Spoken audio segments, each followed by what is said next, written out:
ખાખી પર ફરી એકવાર લાગ્યો દાગ. ઓડિશામાં ચોંકાવનારી ઘટના બની. ભુવનેશ્વરના પોલીસ સ્ટેશનમાં આર્મી ઓફિસર પર હુમલો. આર્મી ઓફિસરની મંગેતર સાથે પણ ક્રૂરતા. પોલીસ સ્ટેશનમાં જ હાથ પગ બાંધીને માર માર્યો. મેજરની મંગેતરના ચોંકાવનારા ખુલાસા. નમસ્કાર, ન્યૂઝ ફોર ઇન્ડિયામાં આપનું સ્વાગત છે. હું હિમાની આપની સાથે. તો ઓડિશામાં ખાખી વર્દીને દાગ લાગે એવી ઘટના સામે આવી છે. ભુવનેશ્વરના ભરતપુર પોલીસ સ્ટેશનમાં આર્મી ઓફિસર પર હુમલો અને તેમની મંગેતરની સાથે જાતીય સતામણીનો મામલો સામે આવ્યો છે. પીડિત મહિલા સૈન્ય અધિકારી સાથે રોડ રેજની ફરિયાદ નોંધાવવા પોલીસ સ્ટેશન ગઈ હતી. પોલીસ કર્મીઓએ પહેલા પોલીસ સ્ટેશનમાં તેની સાથે ગેરવર્તન કર્યું. પોલીસ કર્મીઓનો આરોપ છે કે મેજરની મંગેતરે પોલીસ સ્ટેશનમાં પોલીસ કર્મીઓને માર માર્યો હતો. પોલીસે વિવિધ કલમો હેઠળ ગુનો નોંધીને યુવતીને જેલમાં પણ મોકલી દીધી હતી. આ તરફ મેજરની મંગેતર ગુરુવારે જેલમાંથી બહાર આવી અને તેણે જે ખુલાસા કર્યા અને આક્ષેપ કર્યા તે ખરેખર ચોંકાવનારા કર્યા છે. યુવતીના આક્ષેપ મુજબ પોલીસ સ્ટેશનની અંદર તેણી અને તેના મંગેતર મેજર સાથે પોલીસ કર્મીઓએ ત્રાસની તમામ હદો વટાવી દીધી હતી. આ બધી ઘટનાના સીસીટીવી ફૂટેજ પણ સામે આવ્યા છે. તો શું છે સમગ્ર મામલો તે જોઈએ. ઓડિશામાં આર્મી ઓફિસર અને તેમની મંગેતર સાથે પોલીસ સ્ટેશનમાં દુર્વ્યવહારની ઘટના સામે આવી છે. આ ઘટના ઓડિશાની રાજધાની ભુવનેશ્વરની છે. આર્મી ઓફિસર અને તેમની મંગેતર રોડ રેજની ફરિયાદ નોંધાવવા પોલીસ સ્ટેશન પહોંચ્યા હતા. આર્મી ઓફિસરની મંગેતરે પોલીસ પર ચોંકાવનારા આરોપ લગાવ્યા છે. મહિલાએ વર્ણવેલી અત્યાચારની ઘટના સખત ચોંકાવનારી છે. પોતાની સાથે બનેલી ઘટના અંગે મહિલાએ કહ્યું કે બંગાળમાં તૈનાત તેમનો મેજર મંગેતર ઓડિશા આવ્યો હતો. યુવતી ભુવનેશ્વરમાં રેસ્ટોરન્ટ ચલાવે છે. 15 સપ્ટેમ્બરે તે મોડી રાત્રે રેસ્ટોરન્ટ બંધ કરીને મેજર સાથે ઘરે પરત ફરી રહ્યા હતા. ત્યારબાદ કેટલાક બદમાશોએ તેમને ઘેરી લીધા હતા અને તેની છેડતી કરી હતી. જ્યારે મેજરે છોકરાઓની હરકતો સામે વાંધો ઉઠાવ્યો તો તેઓએ મળીને મેજરને માર પણ માર્યો હતો. મહિલાએ આગળ કહ્યું કે અમે પોલીસની મદદ લેવાનું વિચાર્યું અને સીધા ભરતપુર પોલીસ સ્ટેશન મદદ માટે પહોંચ્યા હતા.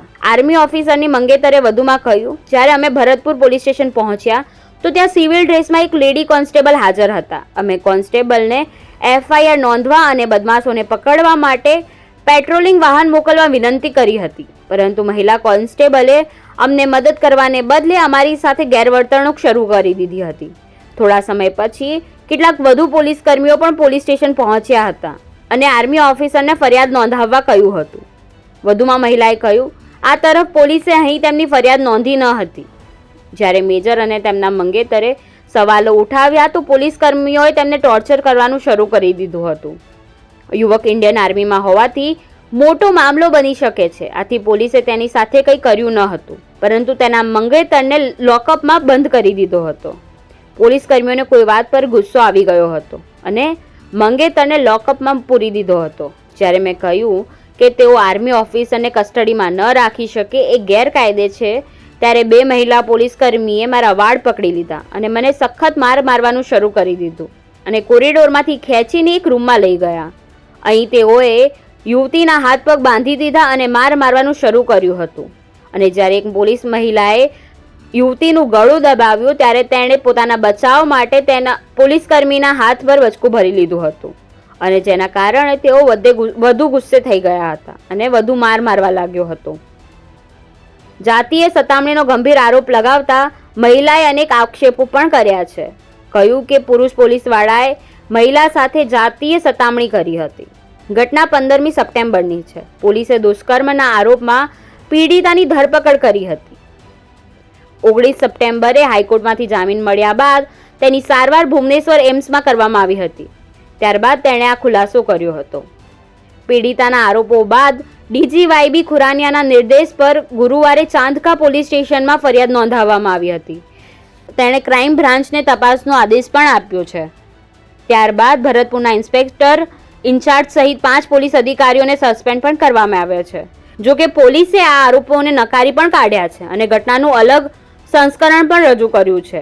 5 નામના આરોપી પોલીસ કર્મીઓ station in-charge Dinkrishna Mishra, sub inspector Vaishalini Panda, assistant sub inspector Shailamayee Sahu, Sagarika Rath અને કોન્સ્ટેબલ બલમરા હસનદાને પહેલા સસ્પેન્ડ કરવામાં આવ્યા હતા. આ ઘટનાને પગલે હવે રાજકીય માહોલ પણ ગરમાયો છે. રાજ્યમાં વિપક્ષ અને પૂર્વ મુખ્યમંત્રી નવીન પટનાયકે આ મામલાની ન્યાયિક તપાસની માંગણી કરી છે, જ્યારે કોંગ્રેસે પણ આ મામલે મોહન માજી સરકારની ટીકા કરી છે. આ મામલે મુખ્યમંત્રી મોહન ચરણ માજીએ ખાતરી આપી છે કે જે પણ દોષિત હશે તેની સામે યોગ્ય કાર્યવાહી કરવામાં આવશે. રાષ્ટ્રીય મહિલા આયોગે ડીજીપી પાસેથી કાર્યવાહીનો રિપોર્ટ પણ માંગ્યો છે. ડીજીપીને ઔપચારિક પત્ર મોકલીને 3 દિવસમાં રિપોર્ટ માંગવામાં આવ્યો છે. ઓડિશા પોલીસે આ મામલે ઉચ્ચ સ્તરીય તપાસના આદેશ પણ આપ્યા છે. આ મામલે સીઆઈડી તપાસ પણ કરશે. સેનાના ટોચના અધિકારીઓએ આ મામલે ઓડિશાના ડીજીપી અને વહીવટી તંત્ર સાથે વાતચીત કરી છે. આર્મીના જણાવ્યા અનુસાર સેવા આપતા આર્મી ઓફિસરને અટકાયતમાં રાખવું અને નજીકના આર્મી યુનિટને જાણ ન કરવી એ ગેરકાયદેસર છે.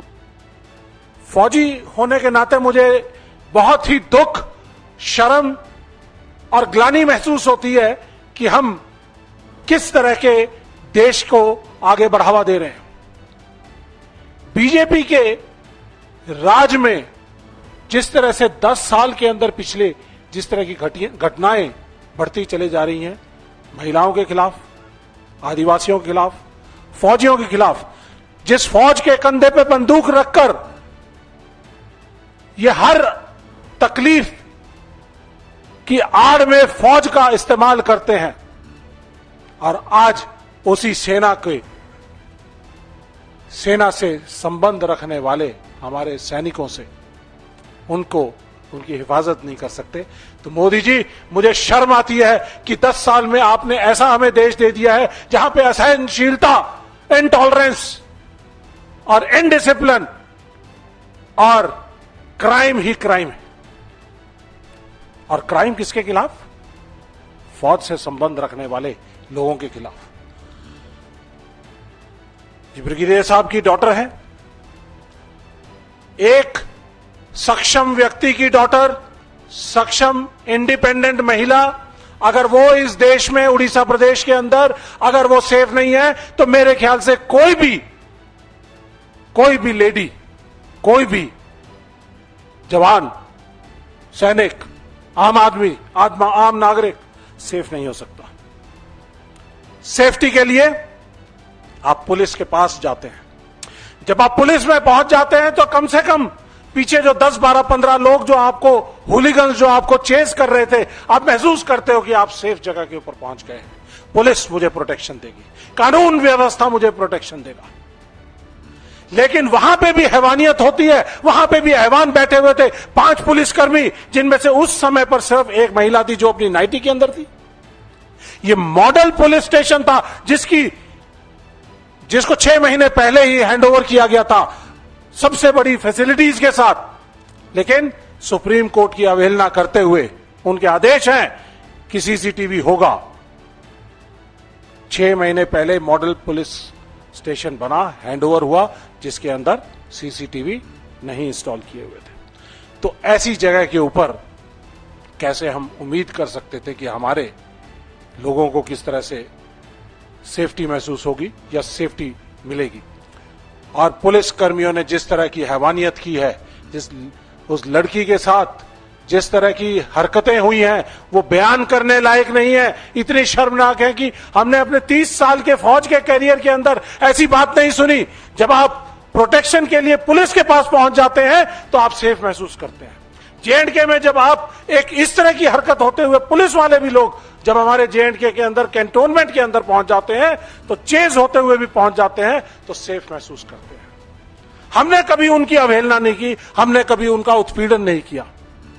लेकिन अगर ये हालात हमारे उड़ीसा प्रदेश के अंदर हैं, तो मोदी जी, हमें ऐसी सरकार आपकी वहां पर नहीं चाहिए. 100 दिन ही हुए हैं आपकी सरकार के, लेकिन उस 100 दिन के अंदर किस तरह की हरकतें हमने देखी हैं.